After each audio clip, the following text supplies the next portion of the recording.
Welcome to another episode of Two Ales and Hockey Tales with Wally. And today I'm so excited to have on a 27-year-old from Steinbach, Manitoba, Canada. His hockey journey has taken him to Canada, the USA, Norway, and Sonderjyske of Denmark, where he is a Pokal champion. Ran an absolute muck of the MJHL with the Portage Terriers, becoming a two-time champion while leading his team with 20 playoff points and 15 playoff games, folks. Confirmed gamer. Then dominated the USHL with the Fargo Force and was named to the top prospects match. And that season, folks, was a plus 33. Then let the NCAA know what's up. All academic team, third all-star team, and an NCAA first team All-American. He's been a swamp rabbit and an Everblade and has probably been to the Lonnie Kai. Most recently has been running amok with the baby blues of Vojens. And I'm just meeting him now, and I already know he's one of the best guys in the game. Welcome to the shed, Brandon Harms. Thank you for having me. Hey, thanks for coming on, man. No problem. You know, teams to win championships, they need guys to step up, you know.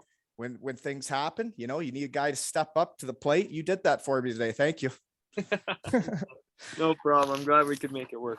Yeah, we talked beforehand, but yeah, folks, I did have one booked for a lunch hour today, but Zoe has strep, so we had to make arrangements that it wasn't during lunch hour, that it's nighttime, and that's when you stepped up. And I'd reached out to you before, and the reason I said you're such a great dude, and the reason I wanted to have you in my shed to promote you is when I was raffling off my final professional hockey jersey to raise money for friends that were in a car accident. Cam Brown, who is his former line mate, shared it, and he came on the pod, and then I saw you bought a bunch of raffle tickets to help out my friends, and I asked Cam if like who you were or whatever, and then I reached out to you and I said thank you, and you didn't even know my friends. You just said that if Cam says they're one of the best dudes in the world, then I'm gonna help out, right? Yeah. Yeah, I wasn't too interested in your jersey. I know. I knew you weren't. And that's why when I saw you buy the tickets, I was like, oh, that's neat. Well, maybe a Sonderjyske legend jersey. I was like, I gotta bid a little bit on this thing. But no, Cam had told me that it was good friends of his and it was a good cause. So I felt like I could give a little bit to it. Well, and you guys weren't even playing on the same team at that point, you and Brown, right? No, I think I was in Rodover at that point. But he was in Sweden. Yeah, yeah, he was in Sweden. So anyways, that's one other reason why I wanted to have you on, is because when you're buying raffle tickets for a former teammate's friend, you seem like a type of teammate I'd want to have on my team, because that's the next year. You're not on the same team and you guys are still like brothers, right? Yeah, I think me and Cammy talk probably once every 2 days, once a day. So we became really close when we were in Denmark together. So you were just in Sonderjyske. I was. Did you live in Vojens or Hatterslav? I was a Vojens guy. Both years I was in Vojens. Clovervi Street? I was on Clovervi, yeah.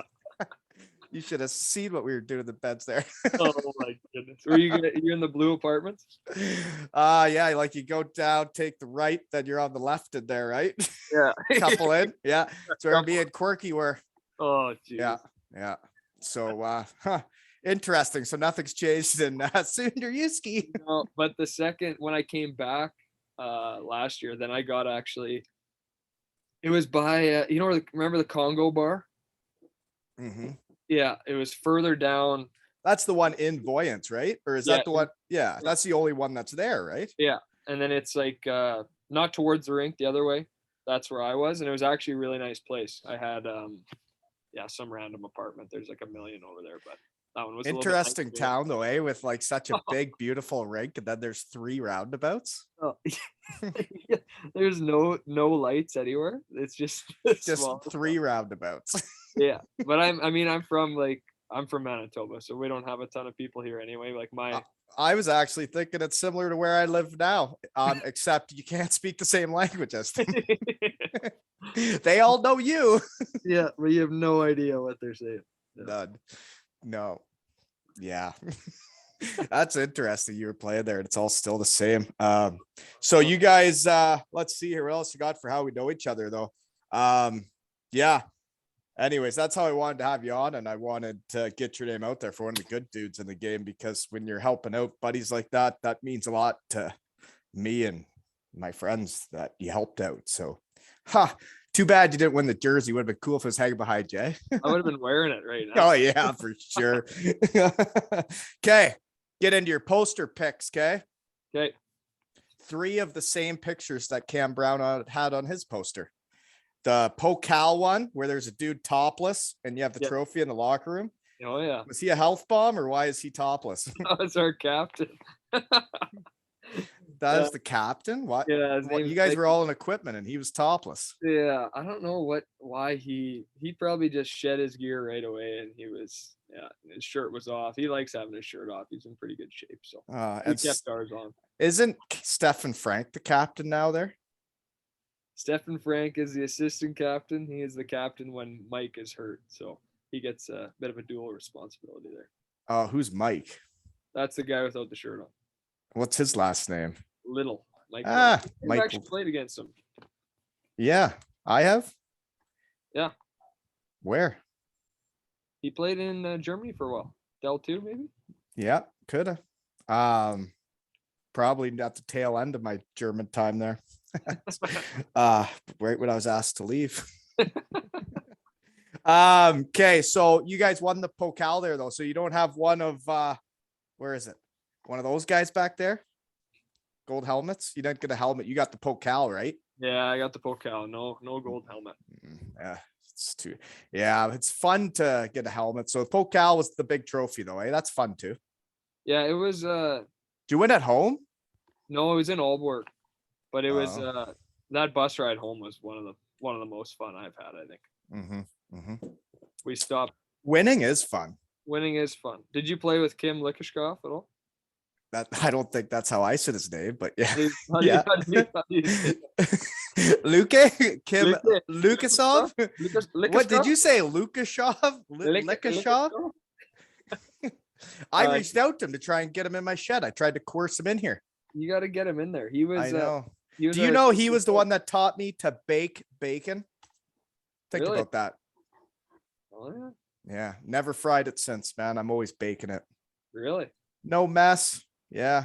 Game changer. It is. He's a smart guy. Hey, Kim knows the shit. Yeah, he lived right around the corner. Okay, but yeah, he was our GM and assistant coach.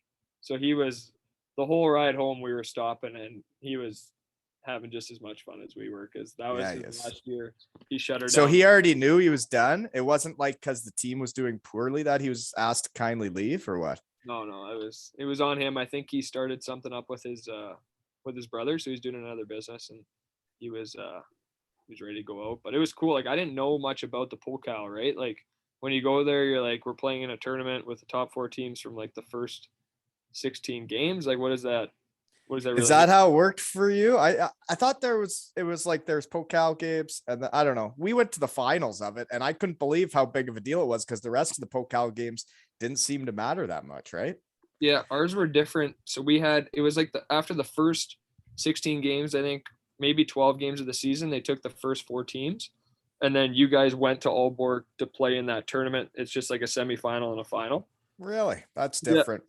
Yeah. So it changed, and it was like, for us, it was actually a big part of the season, because we had tons of injuries. We finally got some guys back, and then we played our best hockey, won that, and then you really realize how much it means to the fans, right? Like, the fans just love it. And I mean, winning, like you said, is just like, and when you talk about that bus trip, I know what you mean. Like, I do. Those bus trips, man. When we won with Bietigheim, we won in Munich, and we had a solid, however long that is, Munich to Bietigheim. I think it's like a few hours of like just the team, and that's one part of winning on the road, is you get to have that time with just the team. When you win at home, the room's filled with family and friends, which is great too. But on the road, sometimes it can be just the guys for a bus trip back. Well, yeah, and then you get to learn all the Danish songs, all the fun stuff. So that was definitely one of my best memories in Denmark for sure. So did I see you with the big trophy in college too? No, we never. We won our like regular season. Yeah. Did you get a trophy for that? I thought I saw you with a trophy with Bemidji State. And I'm like, since they won the regular season, they didn't give you guys a trophy for that, did they? Yeah. It was the McNaughton Cup. We called it the McNaughty. They was that for winning the regular season? Yeah, for winning the regular season. They gave you a trophy for that. I guess that's what happens in the EIHL. That's what the big trophy is the regular season. Is it? That's every regular season game is a big one. Then it's way different. Yeah, so like we won that and then lost in it because in college they're our best. I think it was best of 5. Yeah, I mean, no, best of 3 actually. I think, and we won first round, lost in the semis, and then we were out. We didn't get a bid to the national tournament. I didn't. Where have you? Yeah, then you won in junior. I know that. So that's the other part of your poster picks. You won with your brother. I did. Tanner. Tanner's his name. Yeah. Research team was hot. So you won with your brother. So he's an older brother, a few years older, or what? Yeah, he's a 90. I'm a 94. So actually, it's pretty funny. He used to be an assistant golf pro. 90s and 94s. Sorry, I'm just trying to. God, I feel old. Yeah, so my brother was playing. He played actually in Dryden, Ontario for a couple of years, and then he was coming back home for his 20-year-old year. Our junior team in my hometown was pretty new; they weren't very good, and he was one of the best players on the team. And then it was like coming down to the last, like we had one more deal what we could make, and my coach is like, "So, like, would your brother come?" I'm like texting my brother. He's like, "I don't know. Like, I'm in my hometown." Ready to How be far done. away is where you are? Just like 2 hours away, so not very far, right? And he's like, I'm kind of ready to start golfing, and I'm like, "Okay, man, like, do you want to come? You want to win one last time?" Like, yeah. So it ended up being awesome. He said, yeah, he came. So we played the whole playoffs together and stuff, and then that was the first time we had played on a team together, like in organized hockey, because we're 4 years. And you won the championship. We won the championship, so it was sweet. Like our family, actually, my parents booked a vacation for us to Arizona, and they had to go by themselves because we were still playing hockey. But it was awesome. Oh man, winning and then winning with your brother—that must be something, eh? Yeah, it was awesome. How big is Portage? Or we'll get into that. Never mind. So the other pick, it looked like might have been your grandpa too. Then you won. Yeah, that was my grandpa. So my grandparents were both there. Me and my brother are actually we were the only grandchildren for my grandparents. My grandpa passed away probably 5 years ago, but we were super close with him. So that picture always means a lot. Yeah, no, I could tell by your pictures. Your shed guy here it was all family and winning, and then your teammates. Yeah, liked it. Okay, where and what are you doing now? I'm in Steinbach, Manitoba. That's where I'm from, in my parents' basement currently. Steinbach, Manitoba. Where's that? I don't know Manitoba at all. I'm like 45 minutes from Winnipeg. You know Winnipeg at all? I've heard of it. Yep. I'm pretty sure that was the only town in Manitoba I'd heard of. So yeah. So I'm like 45 minutes from there. Just hanging out with friends, golfing. How big is Steinbach? Steinbach's like 20,000. So it's that's not bad. Third largest in Manitoba somehow. That what? Third largest town in Manitoba. Third largest. What's in between them and Winnipeg? Brandon Wheat Kings. Well, I've heard of that place too. There you go. I know lots about Manitoba now. Big Manitoba guy now. Yeah, big. Okay, so you just finished in Sonderjyske. You sign anywhere for next season? No, sir, not yet. Free agent, eh? Free agent. Yeah. Okay. Do you want? I just met you. Never seen you play. Do you want your player review? Yeah. What do you got for it? Are you ready? Yeah. Okay. This is just based on our chat so far, poster pictures, and the research team getting hot. Okay. Okay. I bet you're forward, right? I think you're a fast winger, but okay.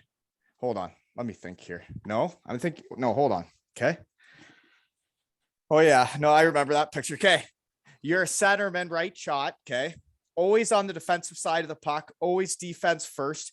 You're very reliable all over the ice, but great teammate. You haven't been putting up as much points in pro, but you're a shutdown centerman. You can play against the other team's top lines, but also score goals.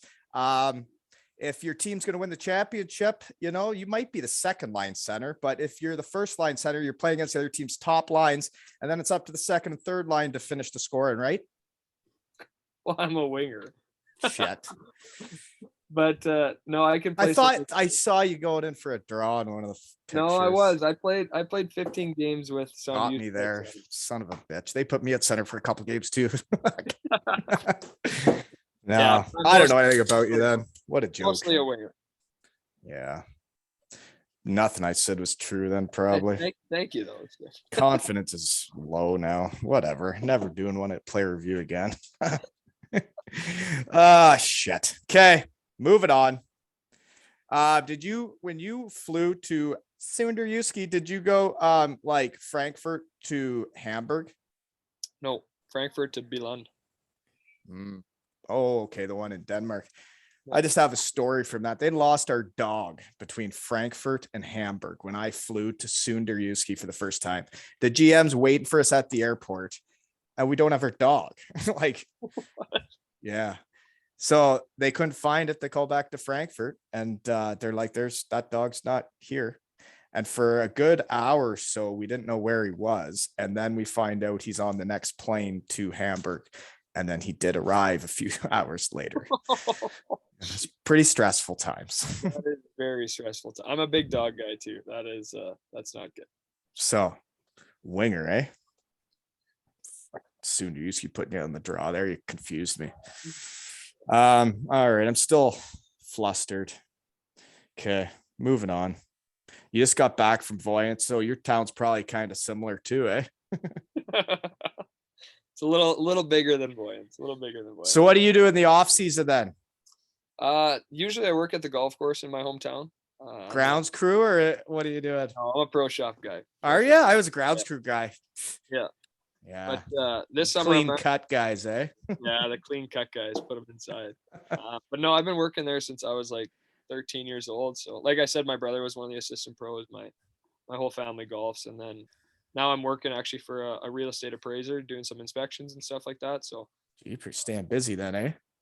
Yeah, trying to figure out something maybe I could do after hockey, but it's well, you got to have a plan, right? Everybody's got to have a plan for when it happens, because when it does happen, it happens fast. Yeah, that's what I've heard. So just prepare for that, but yeah. But anyways, so then you probably got some chatter. Do you got an agent, or you do it yourself? I do have an agent. Yeah, David Amonte. Do you? Shed guy. Yeah, I saw that. God, he's real stranglehold on Europe, eh? Oh yeah, he does. So how often do you talk to him? Are you one of the guys that bugs him a lot, or no? No, I don't talk to him very often. No, it's usually when he talks to me, usually he's got something, so that's nice. But I usually don't talk to him too often. No. Well, that's why the phone's been so quiet. Okay, so this season though, you were with Sonderjyske, and we talked about you winning the Pokal, but you did leave there. You were playing for, like we said, Rodover. Yeah, Rodover. How do you say it? I can't say it. You were gonna say Rodover at all? Like, yeah, you gotta really do it with enthusiasm. Yeah. Rodover. It's like, oh. You sound like they got something in the back of their throat. Isn't that in like Copenhagen? It is, yeah. It's like 20 minutes from Copenhagen. So there's more to do there than Vojens. Yeah. You can probably about a 15-20 minute train ride, and you're like right downtown, Nyhavn and downtown. So then why did you leave there to go back to Sonderjyske? Well, like originally I wanted to go back to Sonderjyske, like for the second year. But that didn't work out. So then I wanted to stay in Denmark. So there was a new coach in Rodover. I knew some of the guys and just thought it'd be a good fit, like try something different in a bigger city, stuff like that. And then we ended up not doing so hot. We started off, we had some, like on those lower budget teams, when you have injuries, it really hurts the team just because there ain't much backup. Yeah, there isn't much there. And like we had a great group of guys. We just had some key injuries to good guys, and we got on like a 12-game losing streak, which was tough. And then Sonderjyske had lost a couple. They'd lost one import for sure, and then they hadn't signed one yet. I don't think they had some room. Then Cammy was texting me already saying we need a guy, and he's pretty well the GM there now, eh? Might as well sign him as the GM. Yeah. But it was the same group of guys that I had left. Like all the Danish guys were back that I was pretty good friends with, and even half the imports were back. So it ended up being that we weren't going to make playoffs. So then they kind of made a deal. The GMs asked if I wanted to go on loan for the playoffs, and I was like, well, be awesome to go play some playoffs and go hang out with the guys again. So try and win something, right? Isn't that what it's all about? Exactly. So that was I was. So you just kept the same contract; it just got transferred over. Yeah. I just got in the car and then went my way and went into Vojens. Well, fun fact for the fans is that's what Vojens does every year. They don't re-sign the imports from the year before. When we won the gold helmets, they literally said like that they do it. They were doing it the same every year. I don't know if they're still doing the same thing.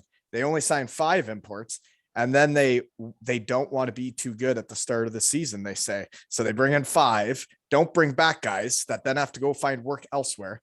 And then come January, they signed 3 dudes, usually from Finland or Sweden, and unless you're enrolled over and available.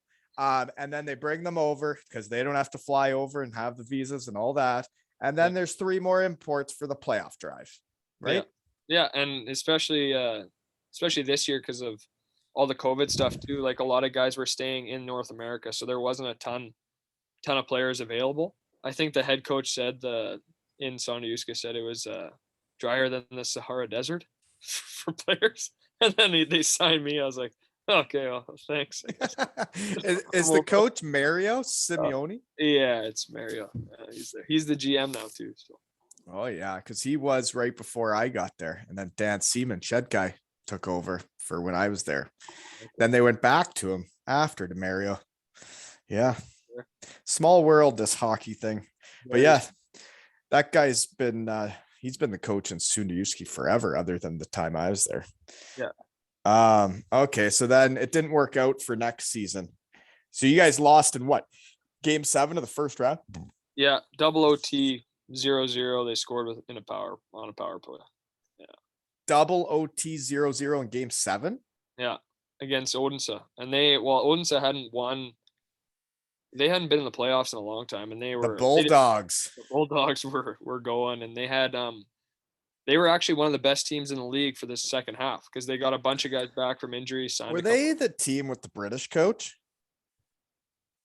Yep. Yeah. Mm-hmm. Yeah. Pretty sure. He used to coach. Yeah. Yeah, he was. Yeah, he was.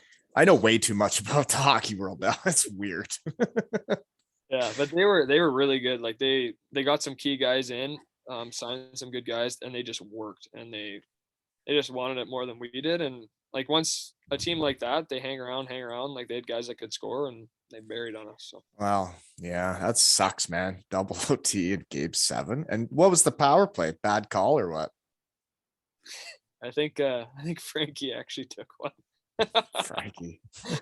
He was my live bait the whole year with Corky. Yeah. Oh yeah. We ran a muck. He made Team Denmark that year. He's good. He's really good. Big drink of water going to the net. He's probably filled out by now, eh? Not a chance. No, still a drink of water. Oh yeah. No, he's awesome. But I don't know. The penalty wasn't bad. It was just like I don't know if a puck jumped over someone's stick and he hooked him or something. I don't know what happened.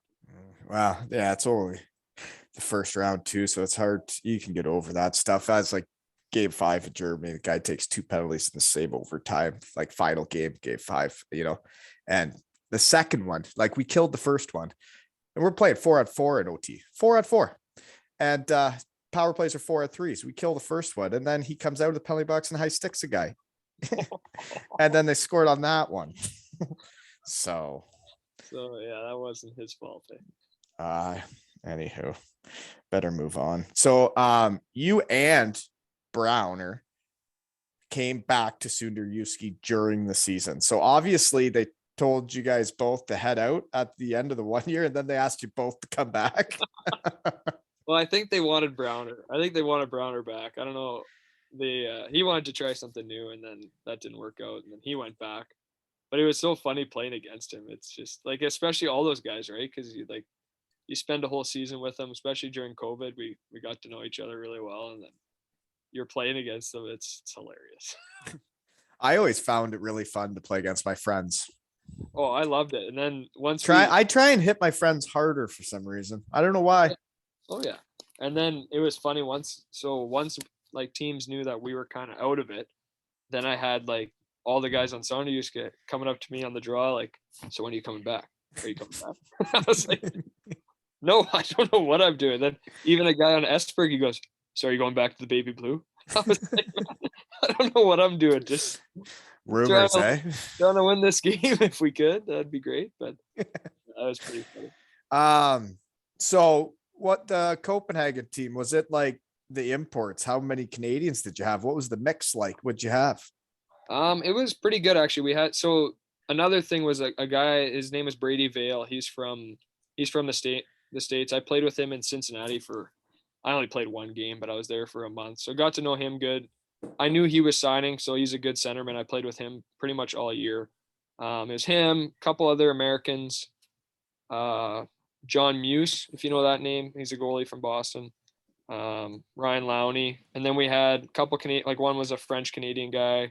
And then of course we had the Swedes. We had a few. Oh Swedes. Yeah. They like the Swedes and the Finns in the Danish league, right? Yeah. That was nice. And I had one of my buddies actually start the year that I played with in Norway. He was a Swedish guy. So I played with him for a bit, and then he actually went back to Karlskoga. That's where he's from. His team wanted him back, so they actually bought him up. Rodover is the one that's a cool barn though, right? Like it's old. Yeah, it's old, but it's pretty nice. Like the fans. There's enough seating, right? Like if it was packed, it'd be really cool in there, right? Yeah. No, it's really good, and they call it the swamp behind their goalie. It's nuts. That's definitely the rink then that I cut my leg open for a bunch of stitches. I tried to do a spin-a-rooney around the D-man in OT, and he gave me a whammy and went into the end boards, and the spin-a-rooney, I cut my own leg with my other skate. And I was like a pig, man, just spliced right open. So I remember the coach was doing the speech after you lose to Rodover with Sonderjyske. They're upset. So he's screaming and telling everybody how much we suck. And then I pulled my sock down because I knew it didn't feel right. And he looked at my leg and I looked at my leg, and we just looked at each other. We were like, holy moly. It was, you could see like right into it. It was wild. And then some young Danish fella stitched me up in the basement of that arena. I think he was like 22 years old. He's just a young pup. Just a trustworthy guy. Did a great job. Yeah, it looks great. Okay. Anyways, got sidetracked again. Okay. Growing up in Steinbach then. So did you play minor hockey there your whole growing up? Yeah. I played minor hockey here. And then what we did in the rural parts of Manitoba, we put, so like for our Bantam AA, we have like our city and then a couple neighboring towns come together for a team. And then we play, once we get to midget, then we play for the whole region, AAA midget there. Which was Eastman Selects. That is correct. Yeah. So now they have a Bantam AAA team. They have a Eastman Select Bantam AAA. But so that's the whole region probably outside of Winnipeg, and Winnipeg's got their own, or what? Yeah. So we would be like the kind of south and southeast of Winnipeg. Winnipeg has 3 midget teams now, I think, 2 or 3. And then like the northern part would have some, the southwestern part of Manitoba, Brandon has their own team. So each kind of region would have. So, okay, then I got some questions about it then. So you're growing up, you do that, you play for the Portage Terriers. Why not your hometown team? Because I'm pretty sure they had a team. Yeah, so they actually, we have a Bantam draft here. You can get drafted to the junior league. You can't play for your hometown if you want to. No, so they have. Shut up. Why would they just let the kids play for their hometown? I don't know. They have an auto protect, so you can have. So it was changing when I was. So that Eastman Selects team used to be in Steinbach, and then they had the junior team was in Beaujeu, it's called. So the year I got to, like, I grew up Beaujeu? Beaujeu, yeah. Is that a French word? Oh yeah, it's French. Steinbach is German. What's going on up there, man? A lot of different backgrounds, A bunch of different stuff going on. Yeah. But anyway, so my draft year, they had a rule, something that if you didn't pick someone within your region in the first round or something, I don't know what happened. They ended up picking a guy from Beaujeu where they were. I don't know if I was good enough anyway to be. They had the first overall pick, so I ended up going 9th or something in the first round to Portage. But now they have it where Steinbach. So if you were a good player from Steinbach, they would auto protect you. They get 2 auto protects. So per age group, probably. So your kids are coming up. You got 2 kids from your hometown you can protect. Yeah, each year, and then they stay on your protected list. I gotcha. Okay, I find it weird, right, when you hear the stories of like kids not playing for their hometowns and going elsewhere when you could have been with mom and dad and but well, yeah, that's why, because the team wasn't in town yet. It just got to town. Okay, but you go to Portage then, and you're ready for it. You ran a muck for 2 years. Second year even worse. So the first year's with your brother?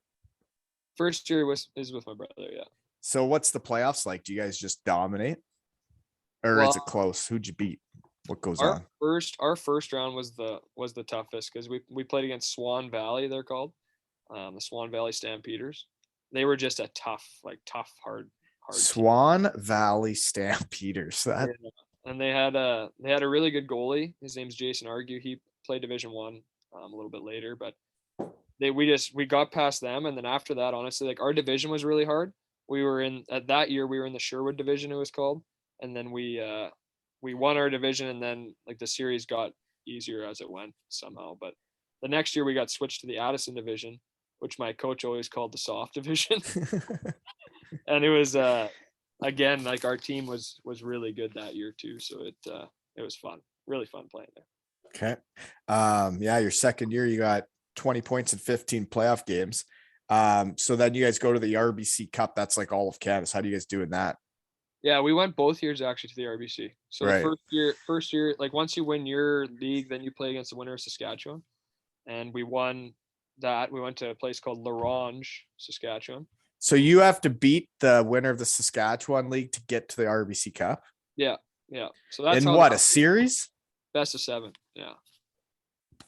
So fans must get into that shit, eh? Saskatchewan versus Manitoba. Oh, yeah, it was fun. We went 2 games at home, 3 games there, then 2 back at home. So it was nuts. I could see the towns getting into that. They were throwing fish on the ice. They were doing it was. What kind of fish are we talking? Muskies? Might have been a muskie or a big walleye or something random. There was beach balls going. It was crazy, but it was. That sounds really fun. Yeah, and we won. So we won that series. Then we went to the RBC. Like we were honestly just surprised to even get there. Like we weren't expected to win or anything like that. We won our first game. Then we shut her for the rest of the tournament. We were the first exit. How many teams go to that then? Is it the winner of each league?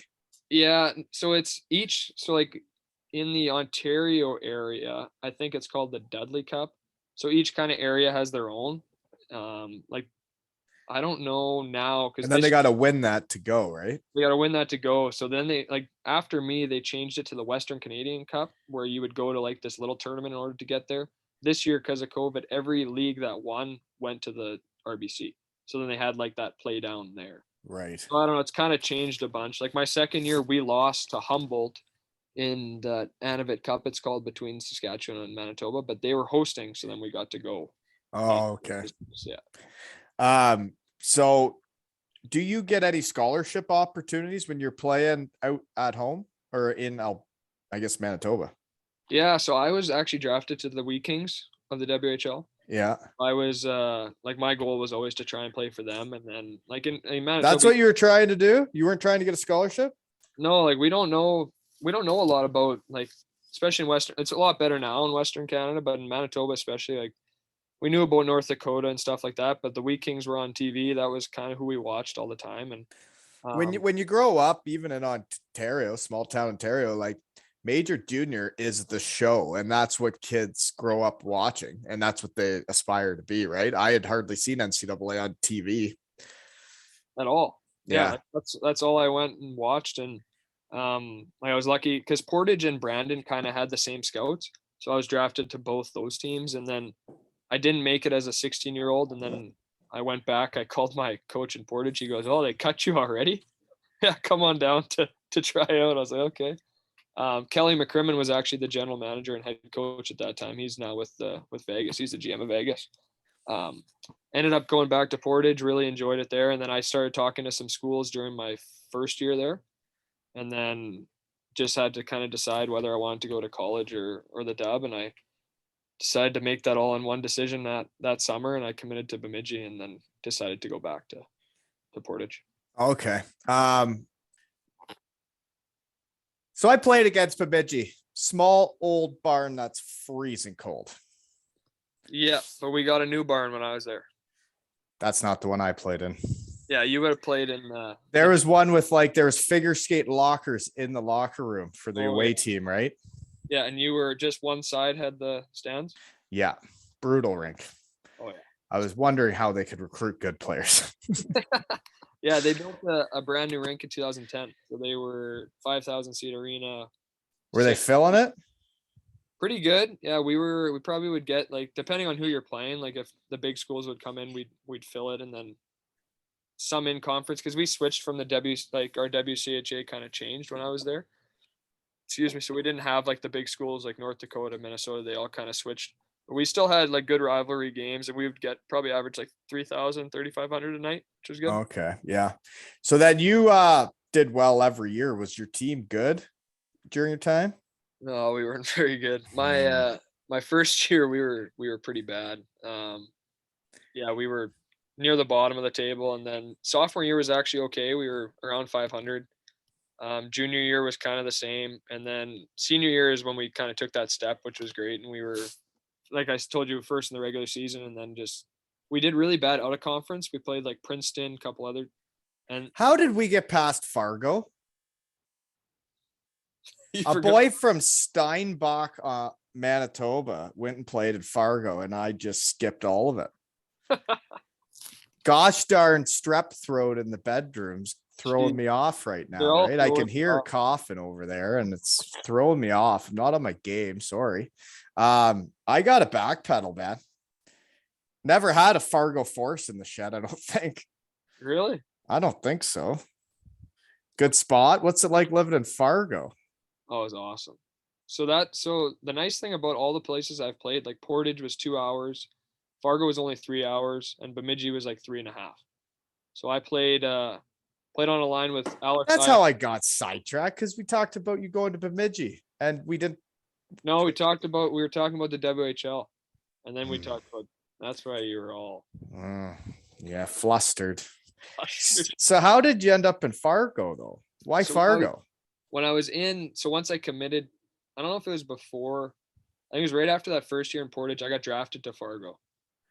Because I was already talking to Bemidji. I think I'd already committed to Bemidji, and then that kind of, I think, helped my chance get. Okay, so you already got the scholarship basically at home in Manitoba, but then you still go to the USHL, and is that the school telling you to do that? It was we had talked about it, so I went down to Fargo. I didn't know anything about the USHL. I'd never seen a game, so I went down there. I actually made the team as a 17-year-old, but I didn't want to go to school in the States just because I want just to transfer everything. And I knew we'd have a good team in Portage again. Yeah. So they talked about it there. I was like, I just want to keep this option kind of open. It was an awesome time, but I just kind of want to finish school and go back home. And then because I didn't know how much I would play either, right? They had a good team, and being still 17, right? I wasn't sure. So ended up going back to Portage for the year, had a decent year, and then made the team again as an 18-year-old. But it was funny because they used to have a spring camp in the USHL, and in Manitoba, our spring camps are they used to be a bit of a joke where it would be just a money grab for all these teams, right? And I had exams, and they wanted me to drive down to Minneapolis, which was 8-hour drive to come to spring camp. I was like, well, I'm not missing an exam to come. School was always pretty important for me and my family. So I wasn't going to miss an exam, and I wasn't driving 8 hours for spring camp. And then spring camp was a joke. And you hear about it now, teams already have an idea who might be on the team, and they're charging whatever per tryout, right? Exactly. And then apparently spring camp was a pretty big deal. They said they made almost the whole team at spring camp, and then just the rest of the guys come with some additions. And then it was there's rumors I didn't want to come, and they're I was no, I want to come the whole time. And then I'd get there, They're like, oh well, we're glad you made it. I was like, yeah, I was coming the whole time. Like, but I guess this spring camp was a bigger deal than I thought. But it was good. I got like my line mates there were unbelievable. I played with Alex Iafallo, who's with LA now, and then I played with Tony Nato, who plays for the Jets. He's up and down. He was actually with the Jets all year, so Really? that helps. What was his name? Dominic Tony Nato. They both played at Duluth. Okay. Yeah. So yeah, that's a solid line then, eh? Because USHL, the people I've talked to that leave, say, Ontario to go to it, they say it's a heck of a jump, but you're playing with two guys like that. I guess you guys dominated the USHL, eh? Well, we started off so Iafallo had a good year the year before. Tony Nato had been drafted to Toronto out of high school. So he hadn't even played. And I came there and we had our head coach was John Marks is his name. Awesome coach. And our assistant coach was Byron Poole. They're both Winnipeg and John Marks. Yeah. John Marks. Why do I know that name? He's a legend in the East Coast. And he is. He probably signed me to play for the Pensacola Ice Pilots before I went to Germany. He probably did. He played on the line with Stan Mikita and with the Blackhawks. Pretty sure that's the guy called to say I'm not coming. Yeah. So he was awesome. They were Manitoba, Saskatchewan coaches. So they kind of gave me, I came in and I was bad. It was a big jump coming from Manitoba. And that's also why I went there, because I knew coming from Manitoba to get to the speed at college, it was good. I talked with Bemidji about it, but it would be a good kind of a stepping stone for me to get to the college level.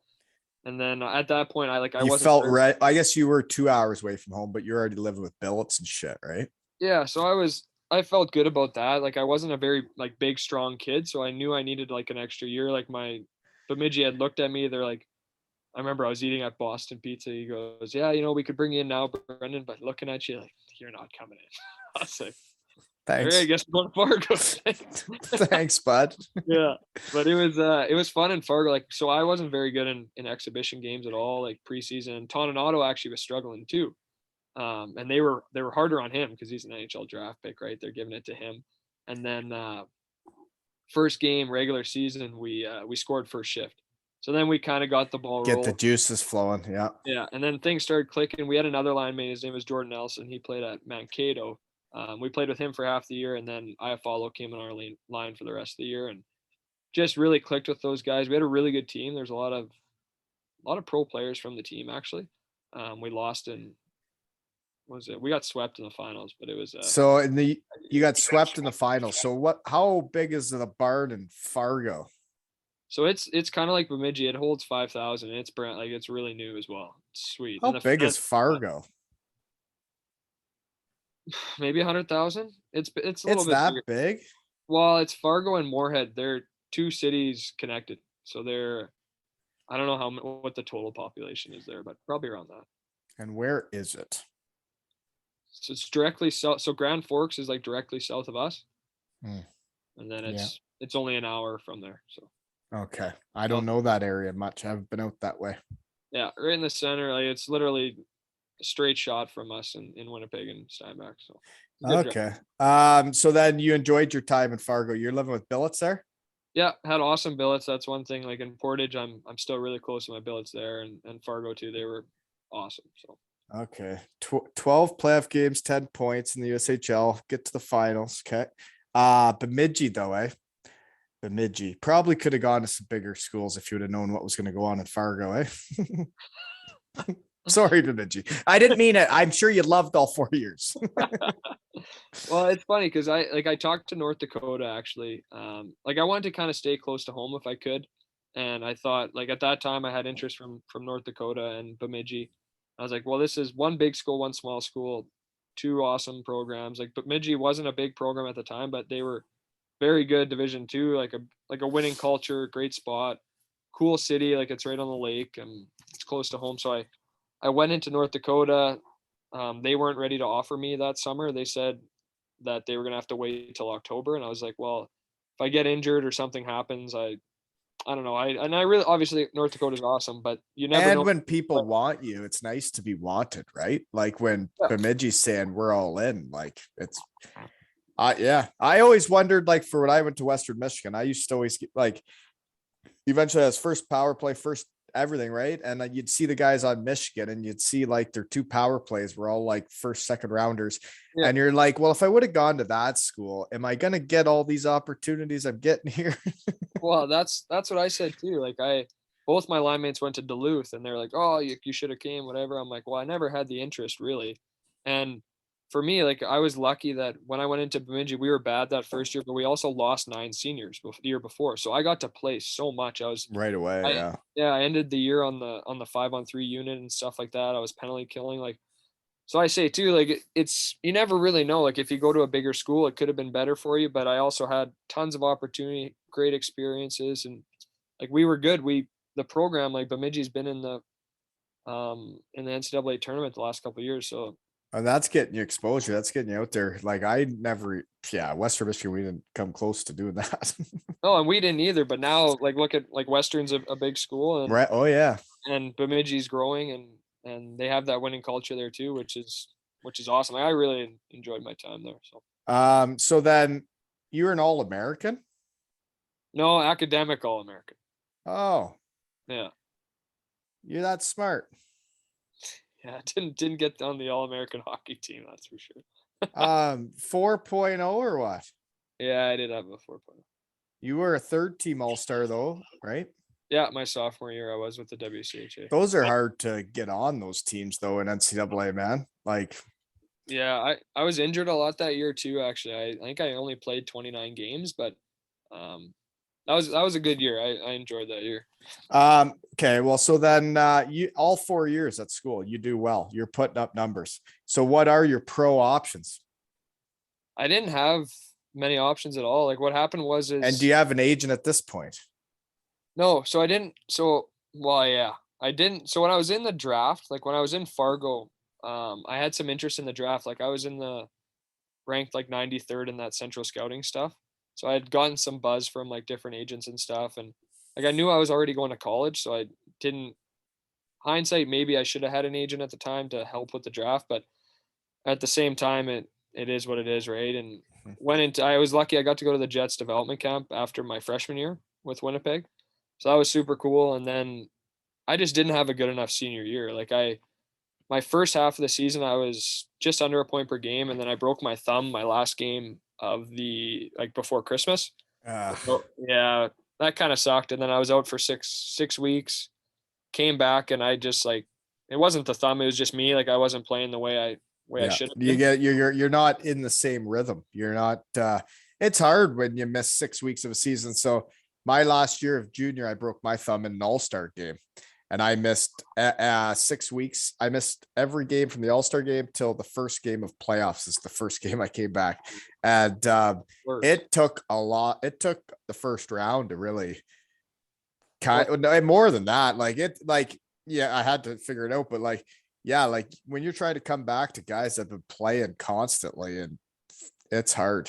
Well, and like my style of play is kind of like I'm a hardworking player. That's kind of how I play. And in the video, like my coaches brought me in, and they're like, Brendan, like usually we notice you in video, like your work ethic and everything else, and you're not as noticeable right now. And I think I was thinking too much about points, thinking about where I'm gonna go, like, and then I was like, you know what, I need to just like figure it out really. And I started playing better at the end, but our playoffs are so quick. It's best of 3. Sometimes you get so wound to come back, right? Like when you finally do get back, you've been so excited and so wound about it that it's like you're almost like, I don't know what the word is.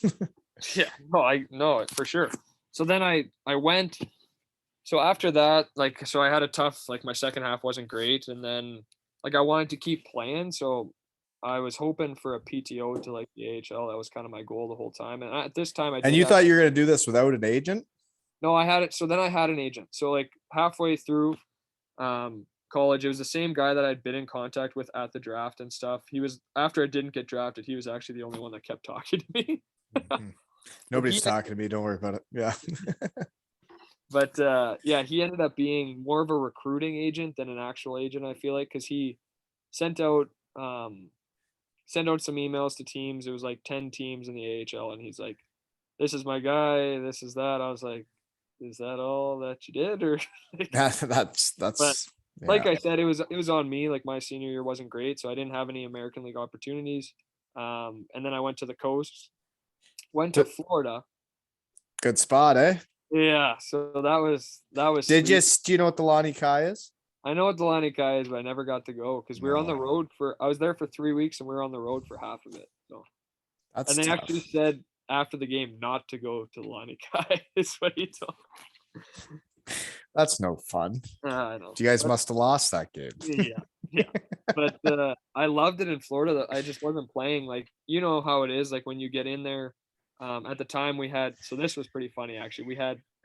They're like, okay, we have 8. Like, and I don't know anything about the coast, right? Like I should have done more research, asked some guys about all the movement and stuff. Like I had friends playing, but I just was super excited to go somewhere hot and play and whatever.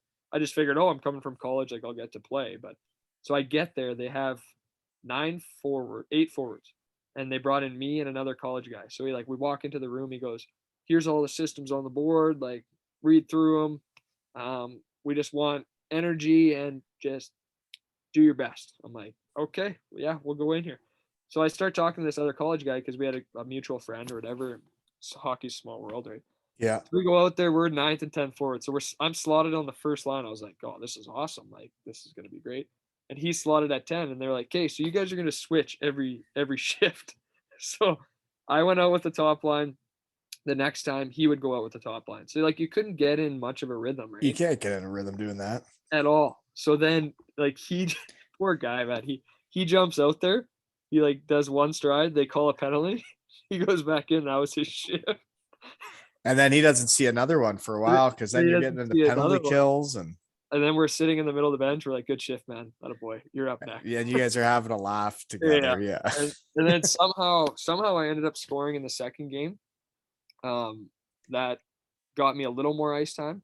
And then I still just like more guys were coming in, guys were getting sent like because it's getting close to playoff time, right? Like guys are On coming Florida's got dual affiliation, right? They have, or they did.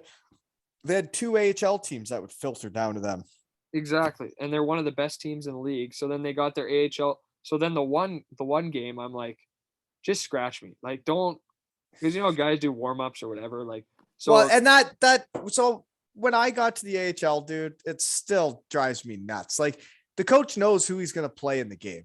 I would go out for warm-ups and prepare all day like I'm playing a flipping hockey game. And then I do the warm up as a loser that's skating around, not on a line, like, or I'm playing center with the 2 fighters on the 4th yeah. line. And then I come into the room and there's no jersey, and that means I'm not playing. And then I have to get undressed in front of the whole team and walk out of the room with my terrible body naked and go have a shower. And it's like, do you guys need this distraction? No, fine. No. Well, the thing was for me was like, so me and this guy, we called him Smokey. So we're like, he was going to the rink first. I was like, Smokes, just text me and tell me if I'm playing, right? Because you're preparing like you're gonna play. Mm-hmm. And he gets there, he goes, oh, you're gonna love this. He goes, I'm scratched, but he goes, you're a maybe. I was like, what? What's a maybe? He goes, well, so then I get there. Coach goes, yeah. So the captain's supposed to come down from the A. We're not sure if he's gonna get here on time. So just prepare like you're gonna play. And I'm like, yeah, okay. So I'm like, just get my warm up stuff on. I'm kind of delaying the process, all that kind of stuff. And then finally, I'm like looking at my watch, like, what's going on? Like, I got to start this warm up pretty soon. And 2 fighters are over there. And all of a sudden, I see this captain like start walking. And I go, well, that's my cue. I went into the coaches room. Coaches didn't even tell me. I told them, I go, hey, your captain's here. Like, I've never met this guy. I've been there for like 2 weeks. They're like, oh yeah, okay. Just hop on the bike, get a good workout and get the legs going. Get the legs going. Get the legs going for what? And the bike is like right where all the guys go out onto the ice. Still a distraction. Yeah. Yeah. So I just ripped that bike workout out pretty quick and called it a day. It reminds me of yeah. My time in the AHL when I went there, man, was wild. So I get there out of school, like think, I'm gonna do it. And then a whole bunch of family and friends were playing the Marlboros in Toronto. So a bunch of family and friends show up to watch me play. And well, like I would go periods without a shift, right? And then I'd get on the bike in between periods, and the coaches like literally would like laugh at me and be like, "Attaboy, Wally, keep the legs going." And I'd be like, "Yeah, buddy, sure am. Trying to look good here." Yeah. Good stuff. Yeah. That's your first look at pro hockey, though, right? And Yeah. that's what it is. Yeah, and I ended up playing. So then I knew I was gonna go home because I told my agent, I was like, I'm not staying. Like I'm gonna go home, finish up school and stuff. And that last game they were resting guys. So then I got to play on the power play, got to play tons of ice time, and it was awesome. Like it was fun. I was like, oh, this is sweet. Like coming out of college, you get to play that pro style again, and you're like, oh, I almost forget how to like make plays and just not College dump. is just a million miles an hour as fast as you can go, right? Yeah, and just no mistakes, right? Like everything's amplified when you play 2 games a week and stuff like that. So it's fun to play that style again. And then I'm like, well, that's my last game, so I'm heading home. Yeah. Well, you never did make it to the Lonnie Kai then, eh? No, I didn't. Unfortunately, I didn't. Okay. Well, so anyways, you head back, you finish school. What did you take while you're getting 4.0s here and winning the All-American Smartest Guy award? I was business management entrepreneurship, and then I did like I'm in business management too. And you could say the Shed's a bit of an entrepreneurship. entrepreneurship. And then I took human performance minor, so just like kinesiology. Really? Kinesiology? Well, it's like How does that get into business management? Well, that was more for myself because I did an internship with our strength coach, so I had a bunch of those classes. Instead of taking all those like filler classes, I took some stuff about training and different stuff like that, so I could learn a little bit more. And you said you were into real estate. No. Yeah, we took the whole. It's all changed up. You're learning about a lot of different things, Yeah, man. trying to learn about a lot of different things. Probably don't know a whole lot about any of them, but we're trying. I understand. Okay. So then after your time with Florida, then you got an agent, you signed with the Utah Grizzlies. Well, so what happened was when I came home from Florida, what like my agent was telling me, hey, I'll get you to go out and play, and then wherever you land up, it's more of a tryout. You can pick wherever you want to go the next year. So then I come back, I left. So they just released me, and Utah picked me up, and they wanted me to come for playoffs. But my friend was in Utah, and he's like, hey, you coming? I was like, no, I'm not coming. Like I'm at school. Like I'm finishing up school. I'm not doing that again. You're saying you got released by Florida and Utah picked you up, so you had no choice of where you could go the next year? Oh, and then they suspended. Shut up. Yeah, so then they suspended me because I didn't come, and they kept my right. Shut up. So I had no. So like they had your both balls, both testicles in each hand. They did, yeah. So. And they could offer you whatever? Well, it was rookie. Like I had whatever rookie max was, which was. I think I had, not much. Not much. But you had to, well, was it a good spot though? They obviously want you.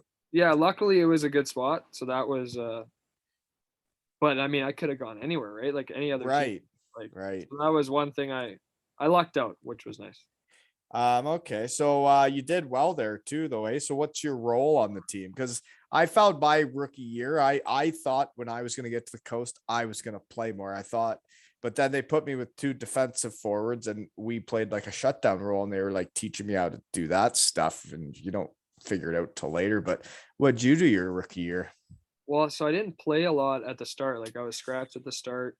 Yeah, it's hard. Bit old school, right? Where they make you earn it to get into the pro, right? Yeah. And they don't care, like at that point you're on the team, right? They don't care where you played, or unless you're on a deal like an AHL deal or an NHL deal, it doesn't really matter, right? So luckily I was kind of battling in and out, and then I think before Christmas I was scratched like 5 games in a row. I was like, just get me to Christmas, like get me home for a few days. But I need a break, need to get recharged here. I needed to get a recharge. Like I had 7 points maybe in like 20 some games. Like it was a tough start, and like all my buddies back home, they're like, how's the first half? I was like, well, not very good. That's exactly what happened to me, man. At the start of my East Coast, and I was coming out of college as like a top scorer, and I got there and I remember like my first 4 games of the coast, I had donuts, and I was like, and it continued, right? And it was getting called up to the AHL for like a cup of coffee that like it got me re-inspired, and like I am still somewhat on the radar here, and it got me going again. But it's a grind, man. That East Well, yeah, Coast deal. and we weren't good. Like we at that point we had a lot of guys getting called up, and like then I think we lost like 12 in a row, which was an absolute nightmare there. So like but then when I came back from Christmas, I got on a line with a couple good guys and ended up playing the rest of the season with these 2 guys. And it was awesome, like playing a ton, awesome experience. But we had like our best goalie, our 2 best forwards all left to Europe. So then we were bad again. And it was just like kind of a roller coaster season. But the second half was really good and got to play a ton. Like I was second PP, penalty kill, second line. So it was. So it's weird though in Pro A where your goalie just up and leaves to head to Europe, right? But then does it not get you start thinking like, hey, that's an option? Like I see these other guys going. Yeah, it was like at that point I hadn't had like any interest or anything like that, but it opens your eyes to the European hockey, right? Like I'd always Yeah. heard about it, but didn't really know much about like the leagues that much. No, and I didn't either until like you get there and start learning about it, right? Yeah, Yeah. exactly. You don't grow up learning about what's over there. No, you don't. No. Not in Canada, that's for sure. So you're in Utah for a year and a bit. The second year then, so they have your rights, right? That's how the coast works. You play 1 year, they still got both testicles in both hands, right? You have to go back to them. Yeah. So I gassed my agent because I hadn't heard from him in a long time. And he had just said, he's like, yeah, for the East Coast League, like you can kind of do your own stuff. And I was like, yeah, I'll do my own stuff anyway. So my coach called me. He's like, okay, well, we can qualify you. I think it's like maybe a 5% raise they give you. And like, you're talking like you're asking for like 20-30 bucks. Like he goes, so I think it was like the qualifying offer would have been like 25 bucks more. He goes, but I'll give you 50. I was like, Boom. That oh, melts hearts, doesn't yeah, it? I'll take the 50 bucks. So actually, and then I got to go to the AHL camp. So I got to go to Colorado camp, which was a lot of fun. I played in the exhibition game there, had an assist actually somehow, and it was a good experience. And then come back to Utah, and like every forward on our roster had either was on a deal or had been on a deal, except for me and my line mate who had pretty much the same amount of points the year before, but he was a few years older and a left shot. So he was playing, him and I would switch off on left wing. We were only dressing 9 forwards because our 7th D-man was a 20-year-old NHL pick, NHL contract.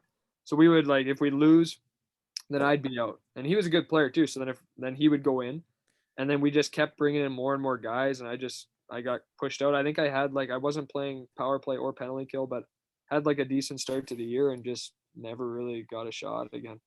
It's a bloodbath in those leagues, man. And then those coaches, like they'll have their guys from wherever they've coached them before or wherever they know them, right?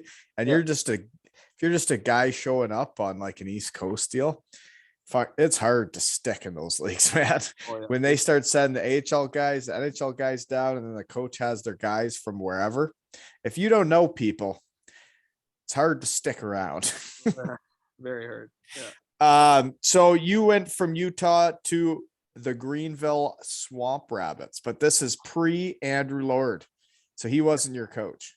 No, he wasn't. Kevin Kerr was our coach there. So he must have got gassed because Lordo's been the coach there since, I think. Yeah, I think Kersey coached the next year, and then he might have got gassed, and then he came in. Oh, okay. So what was it like there? What's Greenville like? Awesome city. So it's in South Carolina. Well, it's in South Carolina. So you get picked up by them to head there then, or so traded? My two of my my best buddy, our fighter the year before, and one of our older guys got traded there in the summer, and my buddy was good friends with he knew Kersey because Kersey had him in the SP. So he's like, if you're ever not happy, just let me know.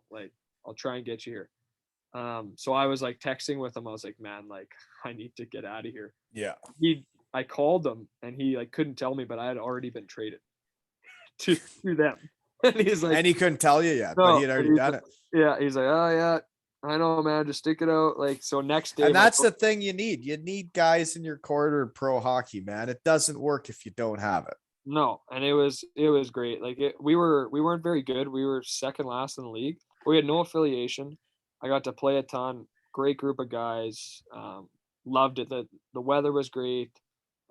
Honestly, really good experience. And the no affiliation would be nice for a coach in the coast, because it might be nice to have the AHL, NHL kids come down, but like if you don't have the affiliation, you get to actually pick your own team, right? Well, and at one point with our owner, so at the time the ownership, they weren't paying us on time, so we had like a few paychecks that were like 3, 4, or 5 days late, and guys are like, "What's going on?" And I always was like, "It's coming from overseas, like something's going on."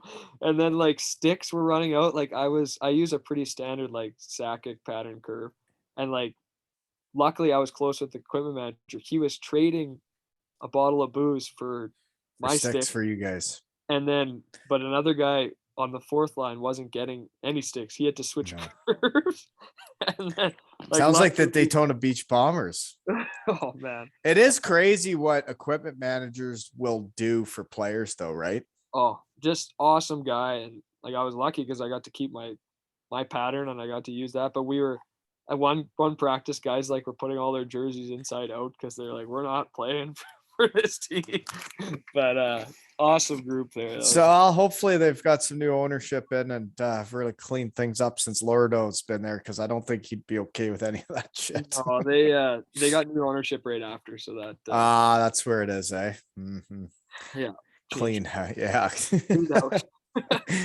Speaking of equipment managers, though, is I do want to thank you again for stepping up tonight on short notice, because I usually give you more of a heads up and like make a plan.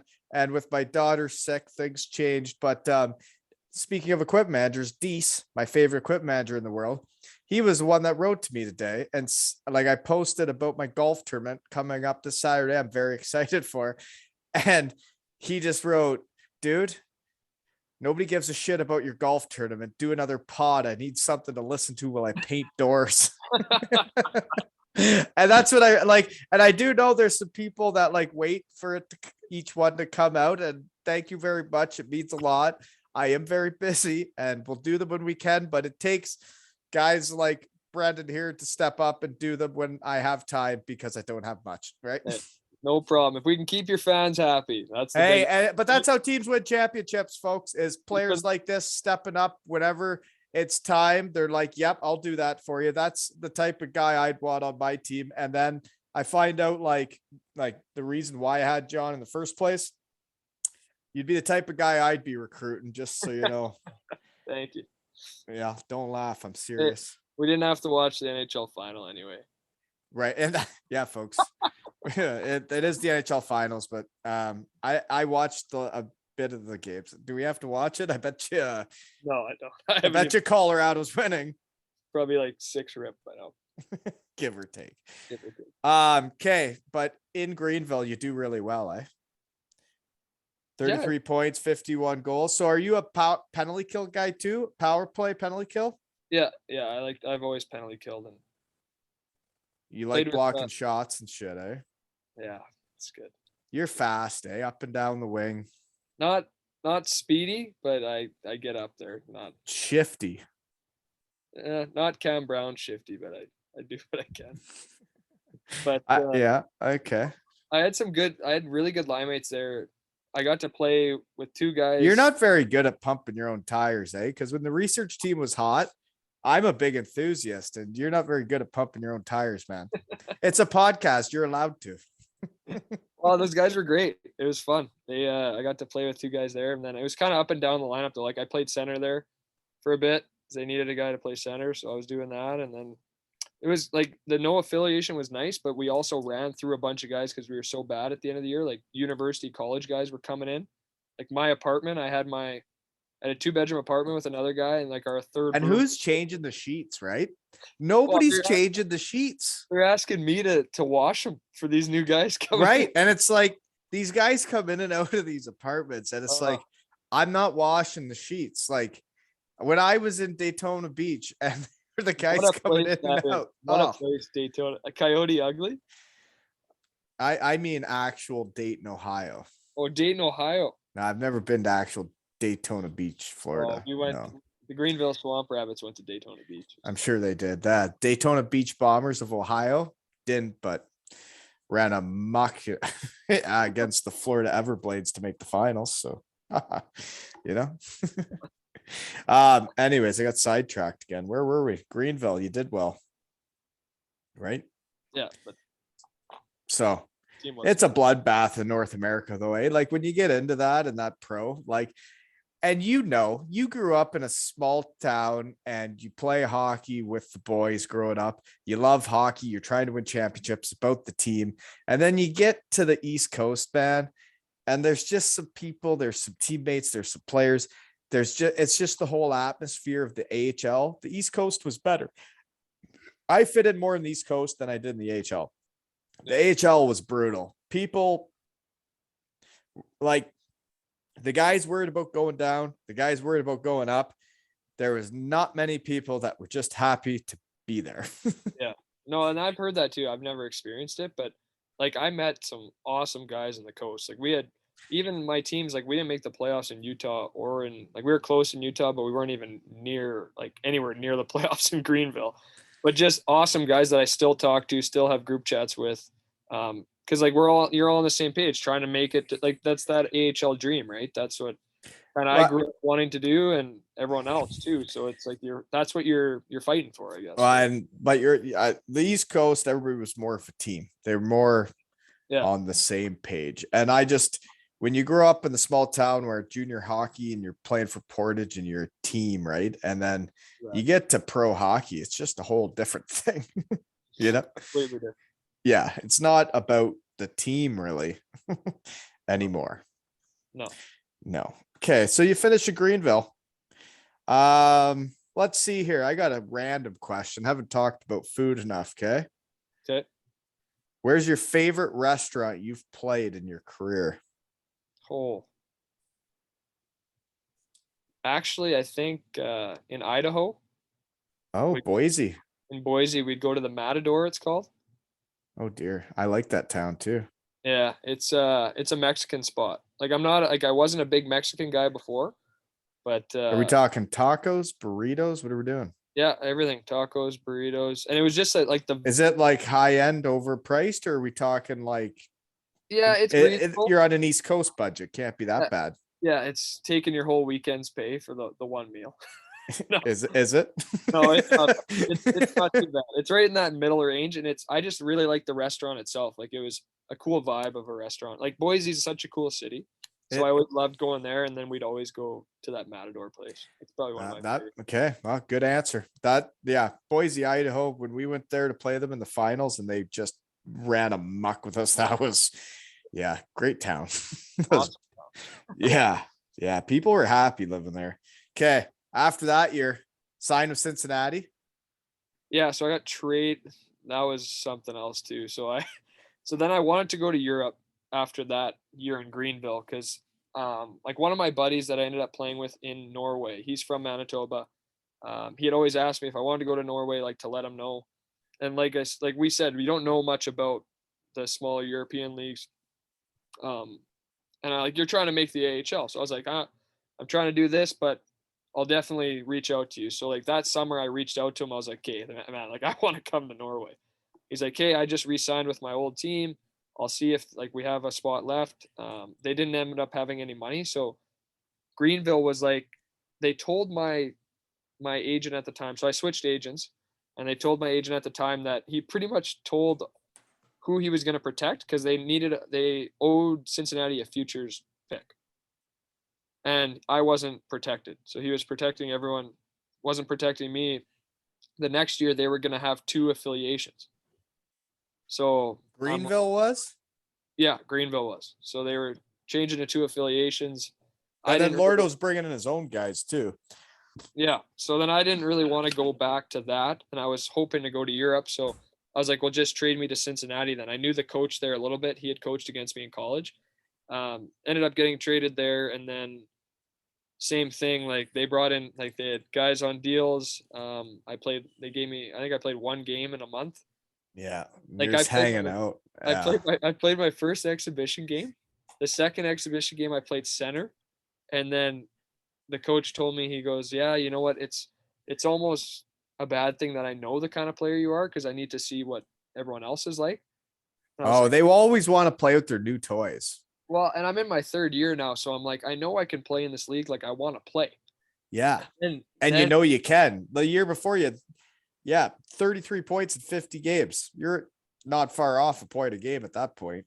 yeah, and the best part was they're like, they always want to keep their guys, right? Like if they, like, that's the one thing about the coast is it's honestly it's a tough job being a head coach, because you have to keep your coast guys happy with AHL guys. Like It is a weird it's a dynamic, man. weird dynamic. So they bring me into the office. They're like, Harmsy, we got three options here. We can release you, we can trade you, or we could put you on the IR. And I'm like, okay. Like, and at this point, I'd already been talking again to Norway, like to Lillehammer. So you hadn't got any traction trying to get to Europe throughout that summer then? I had France and England at the time, and it was like I wanted to do it, but the North American dream was still kind of there, and I didn't know much about it, right? So I was like, whatever, I'll give it another try.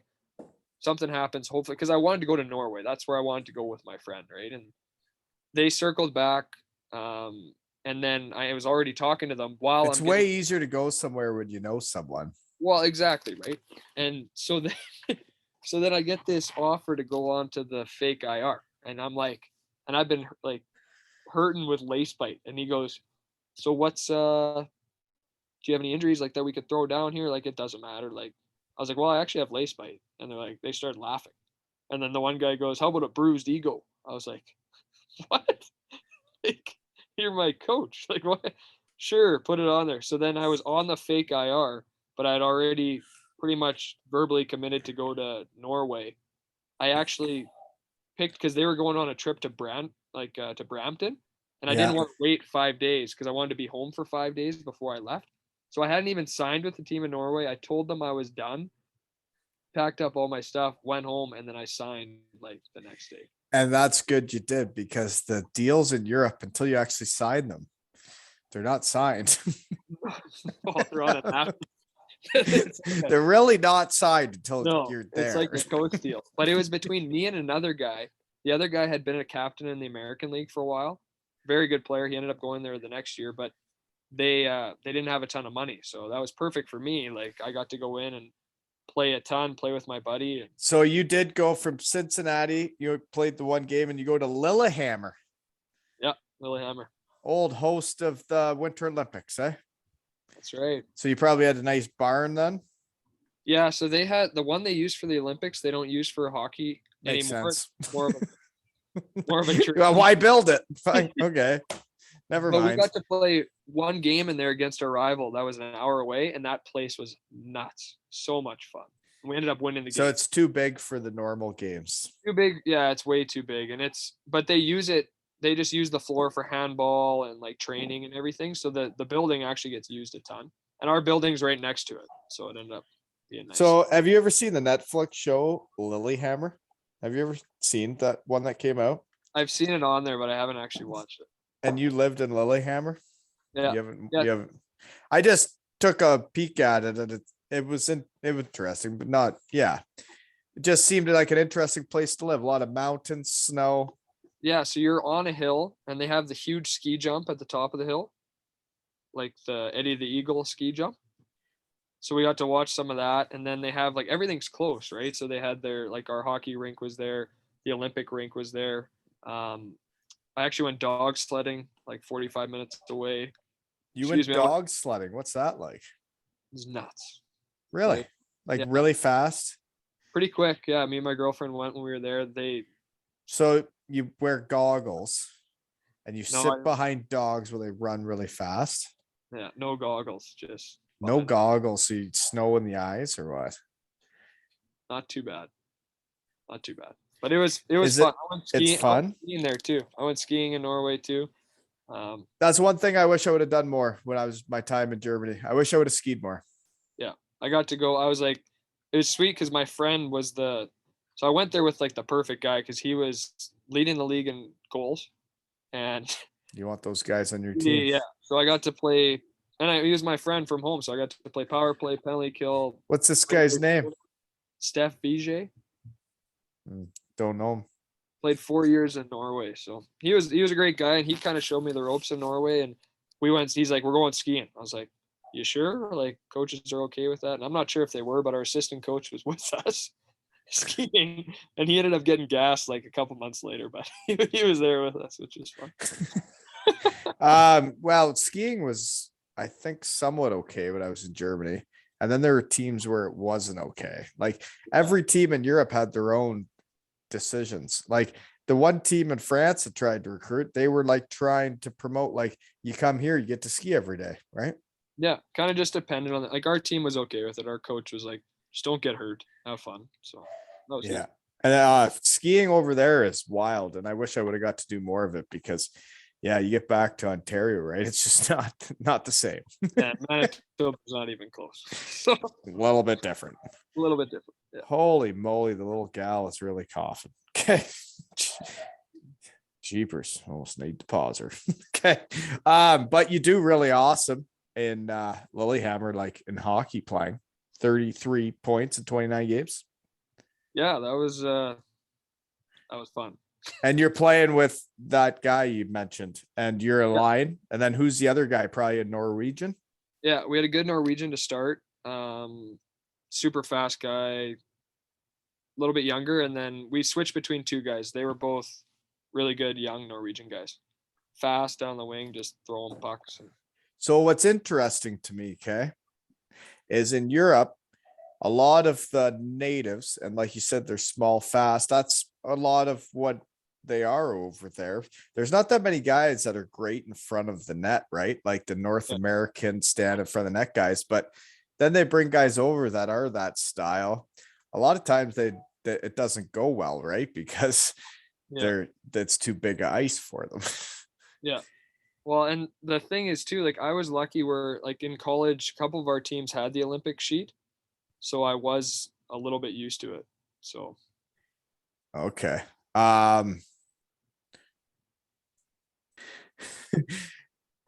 Yeah, the gal's sick. We took a break. We're back. I'm not totally sure where we are, but we're in Lillehammer. So strange show on Netflix if you ever watch it.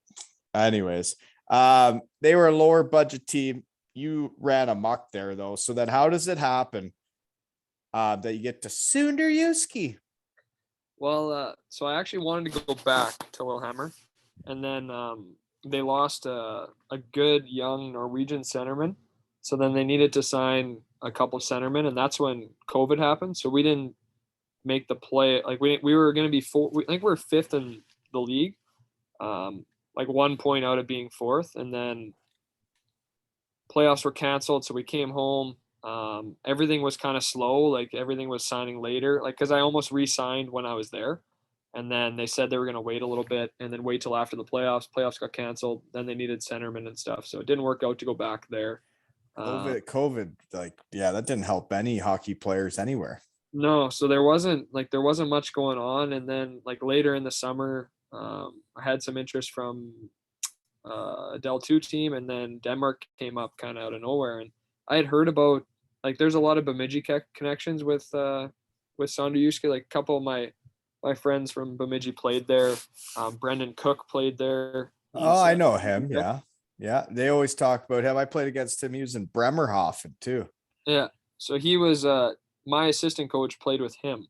So he had already, like the year before when I went to Cincinnati there, he had talked to, like, my assistant coach talked to Cookie about me, trying to put in a good word for me. And then that didn't work out. And then this year, I guess my name probably came up again, and then they offered me. So I jumped on it. I heard it was a sweet spot. And at that point too, with COVID, everything was slow, right? So I was, oh yeah, you get a deal through that stuff. It's like getting a deal through lockout. And Sonderjyske, I won a gold helmet there. It's a special place in my heart. Colby was a 1-year-old through that year, and there wasn't that much to do, but I didn't need that much to do with a 1-year-old, and I do make fun of it a bit. But like I wish everybody spoke English in Vojens, because it's the same as living in Kincardine, but I couldn't actually speak to everybody. They all knew who I was as the new person in town. And then you show up and you play in a beautiful arena every night, right? It's not a bad setup. It's just there's not that much to do, especially as a young single dude or like a guy without kids. Yeah. Yeah. It was I'm used to not being in a big city, so it wasn't a huge thing for me. Like I just loved the rink. I loved, like, we didn't have any fans like that year because of COVID. We were getting tested once a week. But then to be able to come back this year when all the fans were in there, like it is so much fun in there. Like and in Rodover it was good too. Like the fans were great. I really liked it there too. But like Sonderjyske, I just really like the people too. Like people around the rink, like the material guys, They're coaching very staff, nice people. The just great. Danish people are very nice people. Yeah, and we actually had a really good group of imports that COVID year because there was only 5 of us, and we were really close. Like the one guy, Matt Prep of SS, I had played with in college, so we were already good buddies.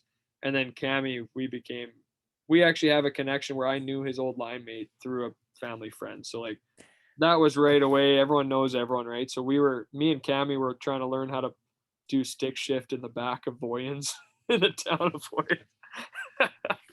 Every import that gets over there, some small town boys will have done standard, but I guess not anymore. Like now there isn't standard anymore.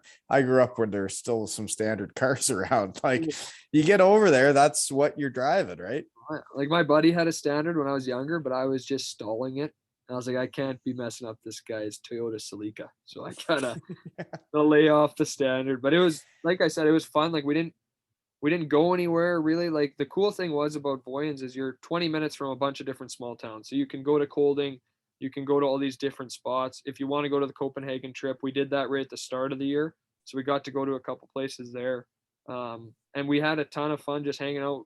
Like one of our guys had a house. So it's all about the crew you get on that team, right? If you get a team that's tight and you're all having without the team knowing, which there's no way of them not knowing, you can't have a house party because it's too small of a town. Everybody's going to know what you're doing. Can't do much, but they're going to know. But as long as you have a good crew to do it with, right? It's a great place to play. Yeah. Beautiful facilities, even a sauna in the locker room, right? Sauna's great. Yeah, we lost in the semis to the team that won it. So we who won it? Oh, Aalborg. No, it was Rungsted that year. Aalborg won it this Rungsted, eh? Yeah. They were a low budget team when I was there. Yeah, they got some money now. Nick Deneen, is that a guy you played with? Yeah, I played with him in Norway. He was my captain there. Awesome guy. Okay, because he played in a lot of the same honey holes as me, and I saw he was in Sonderjyske and in Lillehammer, right? Yeah, he was my captain when I was there. He actually married a Norwegian girl. So he's still there, it said.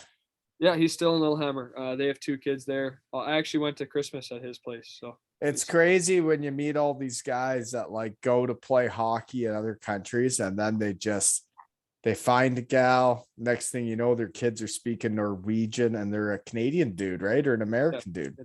It's crazy. They're everywhere. Oh yeah, all over. They're scattered all over the place. Well, it's actually small world too. Like, I don't know if you know the name Adam Calder at all. He played in the Adam Calder. Yeah, he was older. Yeah. He was in. He was the guy that was the guy. Coventry. Yeah, so he was my billet family in Portage. Did he not pass? He did pass away from cancer. Yeah, so that was my billet dad's brother. So it was like I heard a bit about like Coventry and different stuff like that, but he was your billet's dad's brother.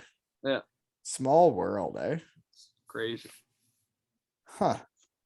I remember actually, I don't know when it was that he passed, but I saw what went on when he passed, and I was like, wow, this guy had a real impact over there. Oh yeah, he did. He was an awesome guy. I got to meet him too, and I met his kids and stuff, but he had married an English girl and he was living out there, and he had his kids are out there too. Yeah, they're everywhere, man. Hando, we'll see you soon in Cardiff. Be there in 2 weeks, big guy. Can't wait to meet your youngest one you just had. Okay, so then what else do we got here? So then after the year in Norway, you do well. You go to Sonderjyske. You love that. Have you gone down the slide in Sonderjyske at the water pool? No, The pool beside the rink. Because the pool was closed during COVID. Oh gosh, really? Yeah, like everything was kind of closed, so we didn't. These Danish guys on the team. So we go there for like a team pool party, right? No beers. Awesome party. Cheers. But so I challenged one guy to the race of the butterfly, 1 lap of the pool. We did it. Pretty sure I won. Not sure. But anyways, these Danish guys have grown up going to that slide in that pool. They had this way of going down the slide that they would go so fast. They just had their heels and like their heels and their elbows or hand. I don't know what they went down the slide so much faster than every other kid. It was weird. That is. You never saw the Danish fellas do that, eh? No, I didn't. We never got to go. Well, you would have had a couple. Did you? Who were your like? So the guys that would have still been there for you would have been Daniel Galbraith. The best guy. I love Dan. Eskelson was just a young punk. He was my line mate. Didn't even have a whisper of a mustache yet. He's your line mate there? Yeah, he was my line mate. He's good. Big, tall, left-handed shot, up and down the wing. He was just a young pup when I was there. Yeah. Daniel Hansen. Koenig. Yeah. D-man. Yeah. Does he still have beautiful flow? He does, yeah. He has a great head of hair. Yeah, great hair, 18, 19 years old. Long, blonde, beautiful. He's having a baby, actually. And Marty is too. They're all grown up now. Oh, yeah? The kids are all grown up. Who else was there? I don't know if, what?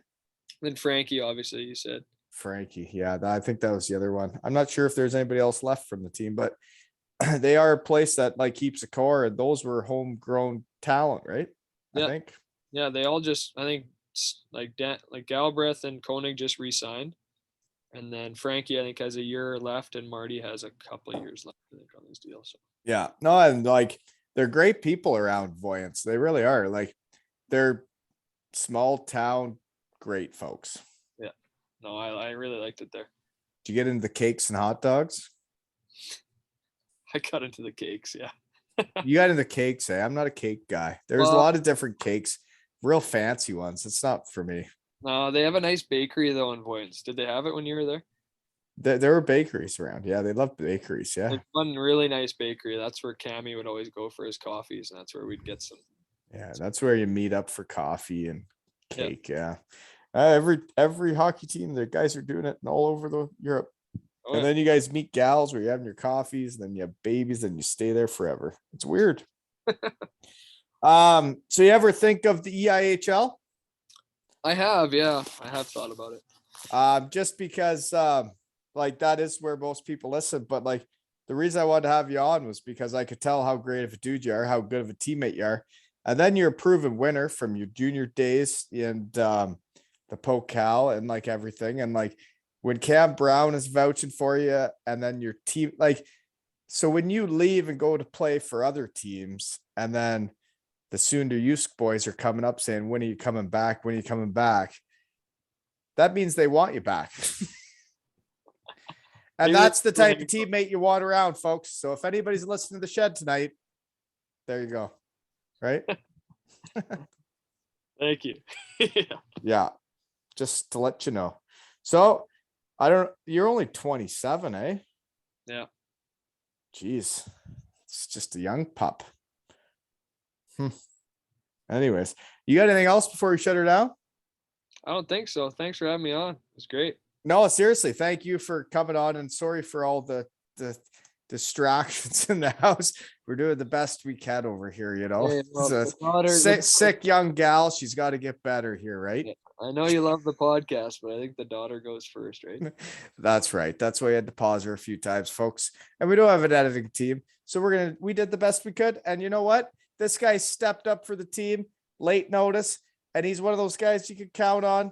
He's a fantastic teammate, and I just met you, but I couldn't promote you more because you're the type of dude I'd want to be on a team with. And this has been another episode of Two Ales and Hockey Tales with Harmsy and Wally.